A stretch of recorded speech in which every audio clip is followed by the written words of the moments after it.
आत्मिका सुधा तस्मक्षरे नित्ये त्रिधा मंत्रमिति स्थिता अर्धमंत्र स्थिता नित्य अनुर्चाय विशेषतः त्वमेव संध्या सार्वती सावित्री त्वदेवी जननी परा त्वयेतद्वातेय विश्व त्वयेतसृजते जगत त्वयेते पालते देवी तमस्यसे सर्वदा विसुष्टो सृष्टिरूपाय त्व स्थितिरूपाच पालने तथा संहितिरूपांते जगतोस्य जगन्मये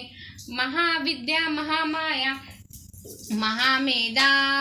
महास्मृती महामोहाच भवती महादेवी महासुरी प्रकृतीस्तवच सर्वस्व गुणत्रय विभाविनी कालरात्री महारात्री मोहरात्रीश्वदारुणा त्वशितस्व महेश्वरी त्व हिस्यस बुद्धिबोधलक्षणा लज्जा पुष्ट